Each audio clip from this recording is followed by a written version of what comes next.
ಕೂಡ ಒಳಗಡೆ ಕೂತ್ಕೊಳ್ಳಂಗಿಲ್ಲ. ಎಲ್ಲರೂ ಹೊರಗಡೆ ಹೋಗ್ಬೇಕು. 5 ಗಂಟೆಯ ಮೇಲೆ ಫಂಕ್ಷನ್ ಸ್ಟಾರ್ಟ್ ಆಗೋದು, ಅಲ್ಲಿವರೆಗೆ ಯಾರು ಇಲ್ಲಿ ಬರಬಾರ್ದು. ನಾವು ಚೆಕ್ ಮಾಡಬೇಕು, ನಮ್ದು ಕಂಪ್ಲೀಟ್ ಪೊಸಿಷನ್ ತಗೋಬೇಕು.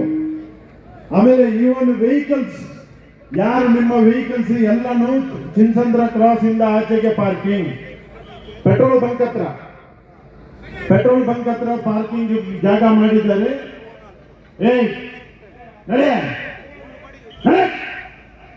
ಏನು ಒಳ್ಳೆ ಮಾತಲ್ಲ ಹೇಳಿದ್ರೆ ಅರ್ಥ ಆಗೋದಿಲ್ಲ ನಿಮ್ಗೆ.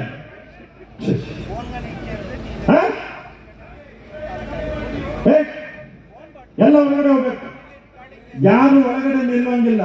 ನಿದ್ರೆ ಈಗ ಬೀಳ್ತದೆ ಅಷ್ಟೇ ಎರಡಲ್ಲಿ.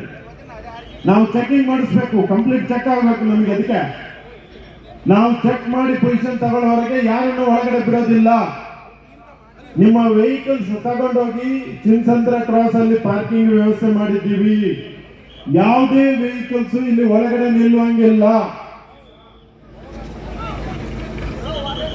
ನಿಮ್ಮ ವೆಹಿಕಲ್ಸ್ ಏನಾದ್ರೂ ಇಲ್ಲಿ ಒಳಗಡೆ ಇದ್ರೆ ನಾವು ಟೋ ಮಾಡಿ ತಗೊಂಡೋಗಿ ಪೊಲೀಸ್ ಸ್ಟೇಷನ್ ಅಲ್ಲಿ ಹಾಕ್ತೀವಿ. ಆಮೇಲೆ ಫೈನ್ ಆಗತ್ತೆ, ಫೈನ್ ಹಾಕೋವರೆಗೆ ಬಿಡೋದಿಲ್ಲ. ಹಾಗಾಗಿ ಈಗಲೇ ಹೇಳ್ತಾ ಇದ್ದೀವಿ, ಚಿನ್ಸಂದ್ರ ಕ್ರಾಸ್ ನಲ್ಲಿ ನಿಮಗೆ ಪಾರ್ಕಿಂಗ್ ವ್ಯವಸ್ಥೆ ಮಾಡಿದ್ದೀವಿ ಪಬ್ಲಿಕ್ಕಿಗೆ. ನೀವು ಅಲ್ಲೇ ಪಾರ್ಕ್ ಮಾಡಿ ನಡ್ಕೊಂಡು ಬರಬೇಕು. ಇಲ್ಲ ವೆಹಿಕಲ್ ಟೋ ಮಾಡ್ತೀವಿ.